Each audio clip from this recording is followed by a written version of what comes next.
Assalamualaikum warahmatullahi wabarakatuh. Halo anak-anak kelas 5, kembali lagi bersama Ibu Putri. Pada pembelajaran hari ini kita akan belajar tema 1, subtema 2. Apa yang akan kita pelajari hari ini? Yang akan kita pelajari hari ini yaitu yang pertama, muatan PPKN KD 3.1 yaitu nilai-nilai luhur Pancasila. Yang kedua, bahasa Indonesia KD 3.1 mengidentifikasi ide pokok. Kemudian IPA, memahami alat gerak dan fungsinya pada manusia. Muatan IPS, memahami keadaan geografis Indonesia dan pengaruhnya terhadap kehidupan. Dan yang terakhir yaitu SPDP, yaitu memahami sampul atau cover buku. Jangan lupa, sebelum kita belajar, anak-anak harus semangat dan tersenyum terlebih dahulu ya. Nah, ini merupakan gambar dari burung Garuda. Pancasila merupakan dasar negara Indonesia. Nilai-nilai luhur dalam Pancasila tidak hanya sebagai dasar negara atau pandangan hidup bangsa, namun harus dihayati dan diterapkan oleh seluruh rakyat Indonesia. Sila yang pertama yaitu ketuhanan yang Maha Esa, yang disimbolkan dengan bintang emas. Sila pertama mengandung sebuah keyakinan terhadap adanya Tuhan dan meyakininya.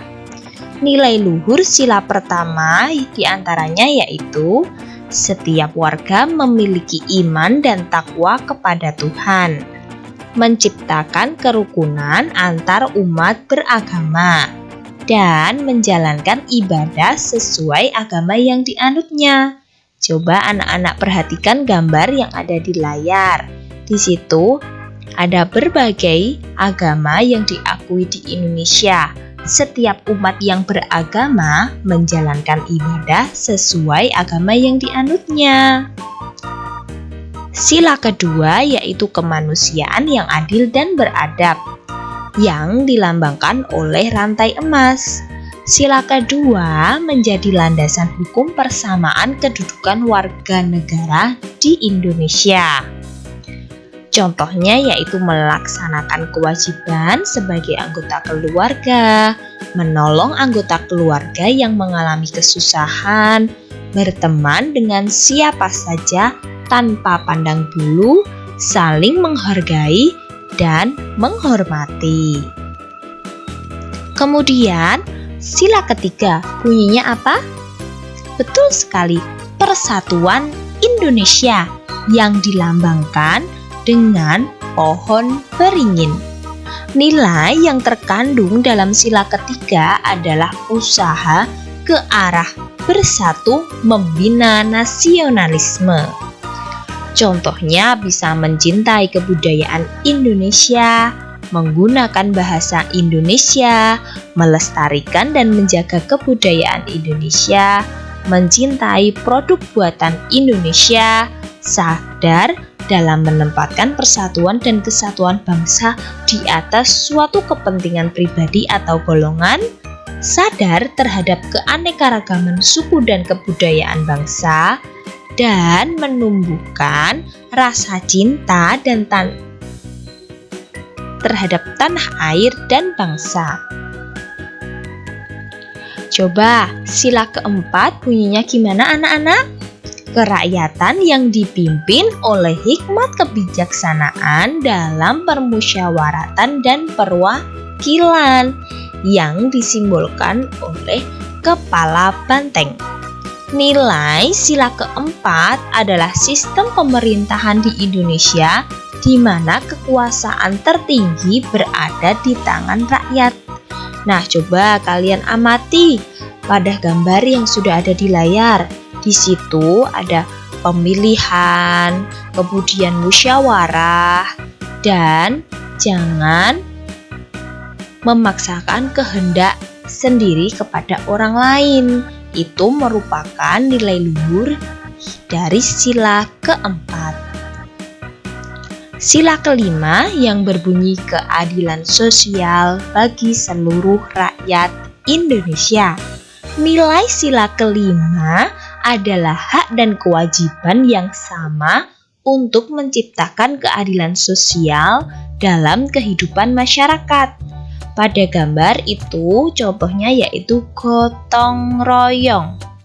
Nah, sila kelima ini penerapannya seperti bergotong royong menyelesaikan pekerjaan dalam keluarga, bekerja keras dalam menyelesaikan masalah keluarga, saling membantu antar sesama anggota keluarga, bersikap adil dalam pembagian hak dan kewajiban setiap anggota keluarga, dan menjaga kerukunan serta persatuan dengan sesama anggota keluarga.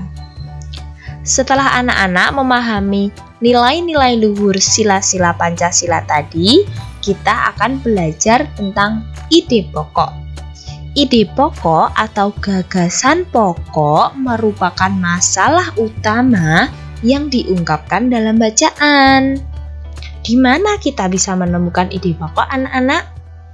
Nah, ide pokok terletak di dalam kalimat utama. Kalimat utama bisa terletak di awal paragraf atau deduktif. Ingat ya anak-anak, di awal atau di depan. Jadi di depan berarti namanya deduktif. Depan, deduktif. Akhir paragraf atau induktif maupun di keduanya, yaitu deduktif, induktif. Bagaimana cara menentukan ide pokok suatu paragraf?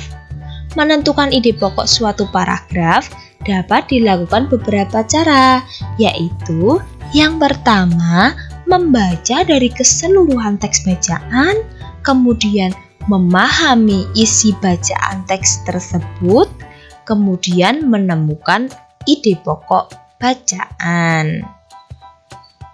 Coba perhatikan contoh berikut ini.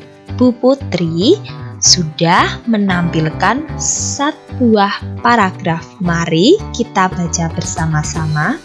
Bencana banjir lumpur akibat jebolnya tanggul Situgintung di Tangerang Selatan menimbulkan berbagai macam penyakit. Beberapa penyakit yang akan timbul sesudah bencana adalah diare, tifus, leptospirosis, dan demam berdarah.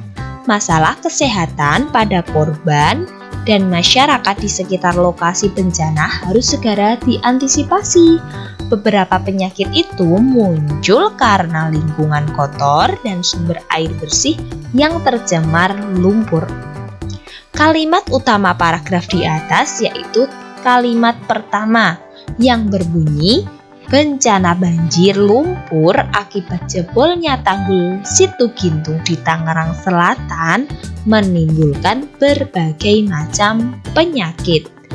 Setelah kita menemukan kalimat utamanya, maka kita dapat menemukan ide pokoknya yaitu bencana banjir menimbulkan berbagai penyakit. Setelah anak-anak memahami ide pokok, maka kita akan belajar yaitu organ gerak manusia. Organ gerak manusia ada dua, yaitu organ gerak aktif dan organ gerak pasif. Organ gerak aktif yaitu otot, sedangkan organ gerak pasif yaitu tulang. Nah, ini merupakan contoh otot. Lurik yang merupakan organ gerak aktif dan tulang yang merupakan organ gerak pasif. Coba anak-anak memperhatikan gambar berikut ini. Nah, ini merupakan gambar kerangka manusia. Di sini kita akan membagi dua. Yang pertama yaitu tulang anggota gerak atas. Fungsi tulang anggota gerak atas antara lain membantu manusia menggenggam, menulis, menggambar, memegang, dan sebagainya. Sementara yang kedua yaitu tulang anggota gerak bawah. Fungsi tulang anggota gerak bawah antara lain membantu berdiri, berjalan, berlari, memanjat, menendang, dan sebagainya. Tulang anggota gerak atas. Di sini ada tulang lengan atas, tulang pengumpil, tulang hasta, tulang pergelangan tangan, dan tulang jari tangan. Tulang pengumpil itu yang lurus dengan ibu jari itu ya anak-anak. Kemudian tulang anggota gerak bawah. Di sini ada tulang paha, tulang tempurung lutut, tulang betis yang kecil, tulang kering yang lebih besar, kemudian tulang pergelangan kaki, tulang jari kaki, dan tulang telapak kaki.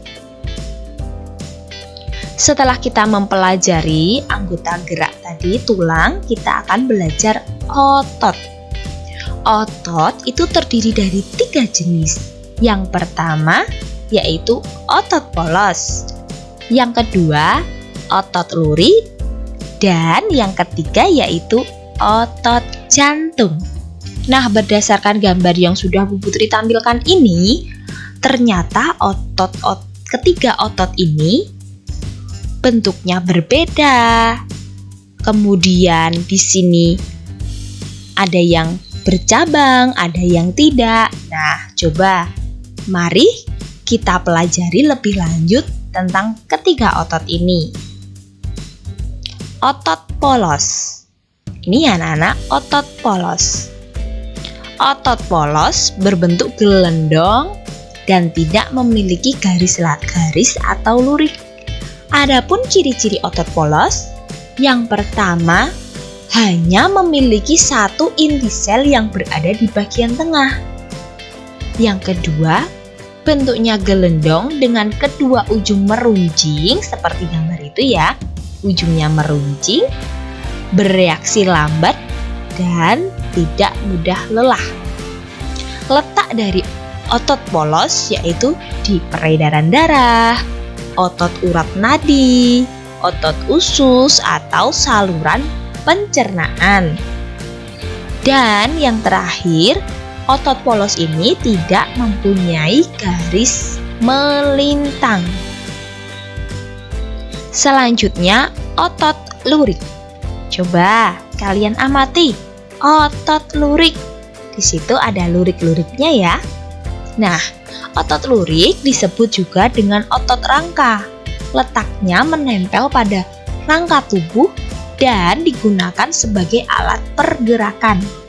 Adapun ciri-ciri dari otot lurik, yang pertama, inti selnya banyak dan berada di bagian tepi. Jadi, kalau otot polos tadi hanya terdiri dari satu inti sel saja. Sementara otot lurik, inti selnya banyak dan berada di tepi. Bentuknya silindris, panjang, punya ribuan serabut yang membentuk jaringan otot. Nah, otot lurik ini terdapat pada otot lengan, perut, pipi, dan rangka tubuh. Otot lurik ini harus bekerja dengan kesadaran kita. Seperti saat kita ingin menggenggam, kita sadar ya, tangan kita gunakan untuk menggenggam. Berbeda dengan otot polos tadi, kita tidak sadar saat otot itu bekerja di dalam organ pencernaan kita. Nah, bedanya itu ya anak-anak. Kemudian mampu bekerja keras dan cepat tetapi mudah lelah. Kemudian otot jantung. Coba kalian amati otot jantung. Bedanya apa dengan kedua otot yang tadi? Tepat sekali. Otot jantung ini punya cabang-cabangnya ya anak-anak. Nah, otot jantung ini seringkali disebut dengan otot istimewa. Ya, otot jantung terus bekerja meskipun kita tidak sadar. Adapun ciri-ciri otot jantung, yang pertama, inti selnya banyak dan berada di tengah. Jadi kalau otot polos tadi hanya memiliki satu inti sel saja. Otot lurik punya banyak inti sel tetapi berada di tepi, sementara otot jantung inti selnya banyak dan terletak di tengah. Yang kedua, otot jantung ini bentuknya memanjang, silindris, dan serabut selnya bercabang dan saling menyatu. Letaknya hanya terdapat di jantung, oleh karena itu disebut dengan otot jantung. Kontraksinya kuat dan berirama, mempunyai garis melintang. Nah, ini merupakan tabel perbedaan otot polos, lurik, dan jantung, di mana letak, bentuk serabutnya, jumlah inti, letak inti, dan sebagainya sesuai yang sudah Bu Putri jelaskan tadi dapat diringkas dalam tabel ini. Nah, tabel ini bisa mempermudah anak-anak untuk belajar memahami perbedaan dari ketiga otot tadi. Setelah anak-anak memahami otot, kemudian kerangka pada manusia, saatnya anak-anak untuk mengamati peta yang sudah Bu Putri tampilkan ini. Ini peta mana ya anak-anak? Tepat sekali, di sini merupakan peta Indonesia. Coba anak-anak amati, di sini ada tulisan Samudra Hindia, di sini ada tulisan Samudra Pasifik. Nah, pada pertemuan sebelumnya kita sudah membahas bahwa letak Indonesia diapit oleh dua samudra, yaitu Samudra Hindia dan Samudra Pasifik, dan juga terletak di dua benua, yaitu benua Asia dan di sini benua Australia. Nah, letak geografis Indonesia berada di antara dua benua, yaitu benua Asia dan Australia, serta di antara dua samudra, yaitu Samudra Hindia dan Samudra Pasifik, seperti yang sudah Bu Putri jelaskan tadi. Letak astronomis Indonesia secara detail berada di 6 derajat lintang utara sampai 11 derajat lintang selatan dan 95 derajat bujur timur sampai 141 derajat bujur timur. Indonesia itu dikenal sebagai apa ya anak-anak? Apakah kalian tahu? Negara kita ini dikenal sebagai negara apa? Coba, ini gambar apa? Ya, ini gambar pulau-pulau di Indonesia. Nah, negara kita disebut dengan negara kepulauan. Kenapa ya kok bisa disebut dengan negara kepulauan? Indonesia disebut negara kepulauan karena wilayah Indonesia terdiri dari deretan pulau besar dan kecil. Indonesia diperkirakan memiliki lebih dari 17.000 pulau ya anak-anak. Wow, banyak sekali ya. Nah, coba kalian amati gambar yang kedua. Ini gambar apa? Tepat sekali, itu gambar nelayan sedang melaut menggunakan kapal-kapalnya yang gagah sekali. Kemudian di atasnya dikibarkan bendera merah putih. Nah, negara Indonesia disebut dengan negara maritim. Apa ya negara maritim itu anak-anak? Negara maritim adalah julukan untuk negara yang sebagian besar wilayahnya adalah perairan. Inilah karena sebagian besar wilayah Indonesia terdiri dari perairan. Coba gambar yang ketiga, ini gambar apa anak-anak? Tepat sekali, ini merupakan gambar petani yang berada di sawah yang luas sekali. Di situ ada tanaman padi yang hijau. Nah, negara kita juga disebut dengan negara agraris. Apa itu negara agraris? Indonesia dikenal sebagai negara agraris dengan sebagian besar penduduknya bekerja pada bidang pertanian. Indonesia merupakan negara agraris yang memiliki lahan pertanian yang sangat luas, sumber daya alam beraneka ragam dan berlimpah. Nah, pengaruh karakteristik geografis Indonesia terhadap kondisi penduduk kita, yaitu yang pertama, persebaran penduduk yang tidak merata dan keragaman suku, bangsa, dan budaya. Kita lanjut belajar tentang iklim di Indonesia. Indonesia berada di garis khatulistiwa, membuat negara kita menjadi negara tropis. Karena beriklim tropis tadi, maka negara kita hanya memiliki 2 musim. Musim apa itu anak-anak? Musim hujan dan musim kemarau. Kata tropis ini kadang digunakan dalam arti umum untuk menyebutkan iklim suatu daerah yang berarti hangat hingga panas dan lembab yang terjadi sepanjang tahun.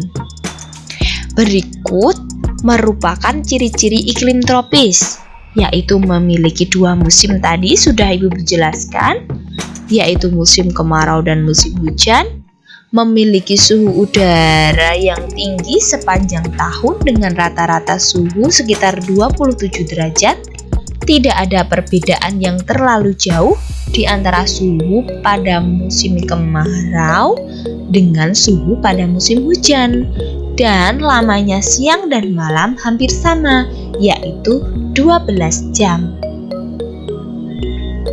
Setelah anak-anak memahami letak geografis dan iklim di Indonesia, kita belajar tentang gambar ilustrasi pada sampul.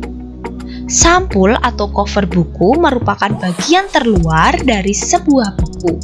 Biasanya berupa gambar ilustrasi yang menggambarkan atau mewakili isi buku. Sampul atau cover buku terdiri dari 2 sisi ya anak-anak, yaitu sisi depan dan sisi belakang.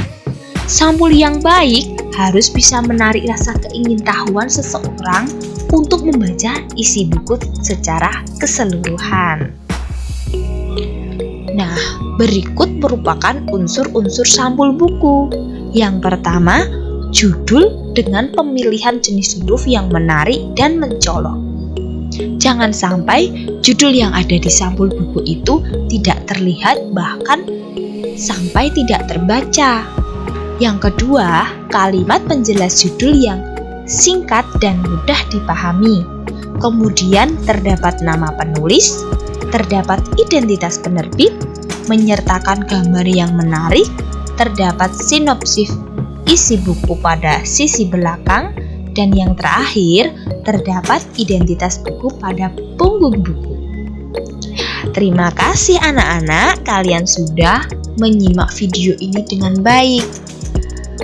Pesan dari Bu Putri, tetap semangat belajar meskipun kita belajar jarak jauh, patuhi protokol kesehatan agar kita terhindar dari virus corona, dan jangan lupa tersenyum.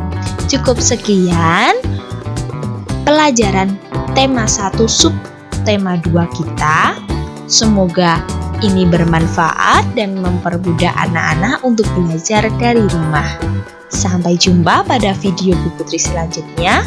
Wassalamualaikum warahmatullahi wabarakatuh. Bye-bye, sampai jumpa anak-anak.